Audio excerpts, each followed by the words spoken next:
the best wide receiver in this class? All right, so I'm getting away from kind of rankings a little bit because I think those can be subjective, but I'll just talk about like more so of kind of what I'm seeing, from the film. And I would say from an overall standpoint, the guy that I like the most is Devontae Smith. Now, I'll get a lot of pushback because he's only 170 pounds or 100, whatever he is. But when I watch film, I don't take into effect, their height or their weight. I let the film do all the talking and note taking for me. So as I'm watching film on him, it's really just a checklist of what this guy can do, what he can't do, what's an issue on the film. And when you watch Devontae Smith, and you look at him, I'm watching the film and I'm like, well, what does he have an issue with? Does he have an issue with physicality? Does he have an issue with physicality at the line of scrimmage? Can he play through contact? Is he winning vertically? Does he threaten guys vertically to sit down his routes and win underneath? Is he a fluid mover? Is he quick? Is he twitchy? Does he play above the rim or play big, as I like to say? And when you just watch this film and you just go off of that and don't factor in, he's only 175 pounds, he checks the boxes on everything more so than any other receiver in this class. Now, the one thing I'd say could potentially be a knock on him, and didn't show up a whole lot in college, but it might in the pros, is him blocking. That's probably the biggest knock I could have on him is like, well, him being really light in the ass, maybe a guy can throw him around a little bit. I saw that happen a couple of times where guys just moved him out the way. But shoes, I've seen, you could probably say that. I point that out because he's smaller, and I'm maybe saying, well, that's the issue because he's skinnier. But you could see a 6'3", 225-pound receiver miss a block as well. But nobody will say, well, he missed that block because he's 6'3", 225. Like, you know what I'm saying? Right. But because if Devontae Smith misses it, like, that's why. Yeah. But I think overall, when you just kind of watch his game, if you were to just put a checklist, don't factor in weight or height or any of that stuff. Just put a checklist of the things that he does well. He literally checks every single box, every box. The only issue that anybody has with him is that they feel like, or they're trying to project injuries on him at the next level. He's going to be an outlier. You know what I'm saying? Because he's, because he's in this weight class or whatever, so he'd be the outlier. What I would say is, kind of like Patrick Mahomes, right? Like Patrick Mahomes would be an outlier because he came from an air raid offense or whatever. Like, no, just scout him. Don't scout like, the scheme and stuff. Just scout him. Does he do the things that you like him to do? And when you look at Devontae Smith, I'd say he does all those things as well. Blake, who's your best receiver in this class? So I have Waddle actually, but before I get to that, I want to ask you, Croc. So do you think that his weight will be an issue at all in the next level? Because I personally think like maybe against press he could struggle, but his release is so good that like people don't really get their hands on him too much. But if maybe he's not as good against the press as we thought, and people do get his hands on him, could you see a scenario where he does struggle? Just in my opinion, and from my experiences, the guys that are like a little more like smaller, they are harder to get your hands on in general. Mm-hmm. So, guys like Devontae Smith, because they're so quick, shifty, and he has that vertical speed, if he gives you something at the line of scrimmage, if you like try really hard to get hands on, a lot of times you end up stopping your feet.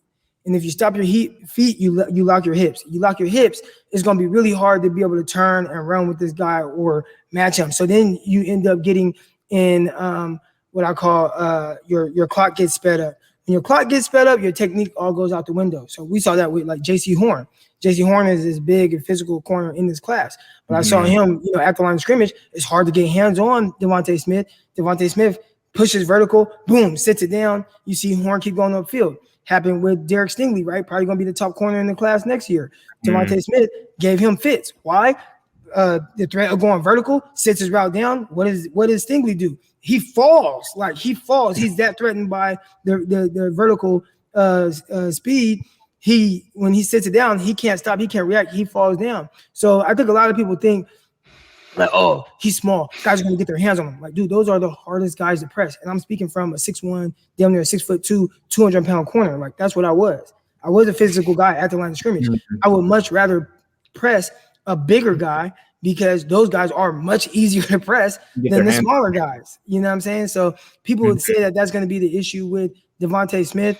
And there might be a rep here and there where it does happen. But again, just kind of like what I said with I forget who I was talking about with the blocking, right? Like we're like, 6'3", 225-pound receiver can miss a block, they won't say it's because of his weight. There might be a guy that gets hands on Devontae Smith and presses him, but if they do, it won't be because of his weight. It'll be because that was a good rep by the cornerback. You know what I'm saying? Because I can show you plenty of reps where corners are getting their hands on the big guys. I can show you Marshawn Lattimore locking up Julio Jones at the line of scrimmage. I can show you Marshawn Lattimore locking up Mike Evans, who's 6'5", 235 pounds. So they'll the moment somebody gets his hands, oh, see, that's why. Look, he's light. That's why he got pressed. Yeah. But dude, it happens to every receiver. They're gonna get got sometimes. Yeah.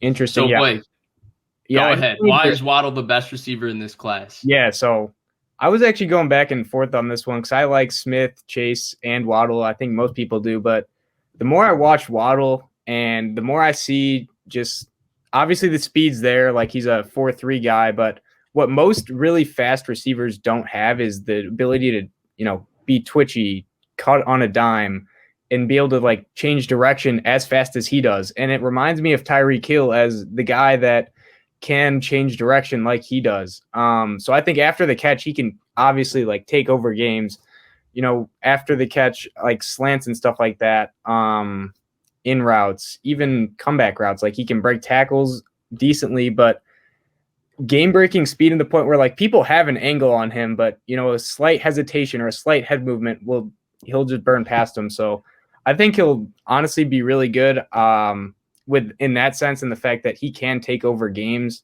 with his athletic ability. And if he gets around you, no, I don't think there's anyone that's going to catch him. He never gets caught from behind. So I think Waddle's the best, but these other guys are right there with him. So. Croc, any thoughts on that? Yeah, no, Waddle's legit. I think a lot of people, anytime there's a speedster, Henry Ruggs last year, the thing people want to, Tyreek Hill, he's that type. And it's like, no, they're not like Tyreek Hill. But I think if we're talking about like Tyreek Hill, Waddle is the closest thing that I've seen, just from the standpoint of being able to be as twitchy, as sudden, as much of a jitterbug as he is, as being able to make guys miss in tight spaces. I think those are a lot of Tyreek Hill type things, as well as being able to beat guys vertically. I would say with Jalen Waddle, the thing that he probably needs to work on the most right now is just his ability to consistently not let guys get hands on him. I think sometimes guys are just a little too comfortable being able to get hands on him. I think he's so used to just beating guys with speed that he just tries to outrun everything. Where I'm like, if he starts to learn a little bit more nuanced things of maybe moving the cornerback off of his spot a little bit, getting him outside his frame before going the other way, I think that'll help him. Because right now, everything that he does to win in routes is all speed, no nuance. So once he learns those things and how to control that aspect of it, I mean, he's going to be crazy. And Tyreek Hill, those are things he's had to work on. After Tyreek Hill's rookie year, he hit up my guy, Doug Williams. He's a receiver coach. He's from Stockton. He's from my hometown. He works with guys like Devontae Adams, Kenny Stills, really a ton of receivers. Like he works with a ton of receivers, but Tyreek Hill hit him up and was like, hey, I really want to work on this aspect of my game because I really want to take my game to the next level. Tyreek Hill got with him. He's been working on those things, and we've seen what Tyreek Hill has turned into. So it wasn't like Tyreek Hill just kind of came out of college and was this. He's really worked to kind of put in that type of work. So to get better at that aspect of his game. So I think that's what Jalen Waddle needs to do. Just get a little bit more nuance. He tries to just win right now with speed all the time, and it will work. But I think sometimes, guys just are a little too comfortable getting hands on. And a lot of times it don't matter because he can just outrun people. But that's one aspect of his game where I felt like, he can get a little bit better. And he plays in the slot too. He plays in the slot a lot. So he typically has more free releases and more space between him and the defensive back, and also more favorable matchups because he's typically matched up in space on like safeties or nickels. Yeah, absolutely. And I'm a big Waddle guy too, but Croc, I'm with you. For me, it's Devonta Smith all the way. And I'm with you. I think the only concern is weight. Like, it's funny because I feel like Jerry Jeudy actually had more hype than Devonta Smith at this point last year. And I think Devonta Smith is just better than Jerry Jeudy. And I think Jerry Jeudy, if he was 170 pounds, I think all the concerns with Devonta Smith are actually valid with Jerry Jeudy. I think Jerry Jeudy doesn't play through contact the way Devonta Smith does. I don't think Jerry Jeudy is as explosive as Devonta Smith. And I think those are the two things that separate him. I think him and Jamar Chase are probably the two best receivers in this class in terms of playing through contact. But I think Devonta Smith is more explosive at the line of scrimmage than Jamar Chase, which is why I prefer him. I think he's really shifty after the catch. I think the big thing for Devonta Smith is going to the right offense, which I think is going to happen to a lot of these guys in general, like even Waddle with his game-breaking speed and all of that. He's also going to have to be used as a gadget guy and stuff, the way Tyreek Hill was at the beginning of his career, and you need a creative offensive mind for that. And for me, Devonta Smith going into a Shanahan-style offense, especially a McVay-style offense, the way Robert Woods has been used the last couple of years by the Rams, I think that would be an ideal fit. He actually reminds me of a more explosive Robert Woods.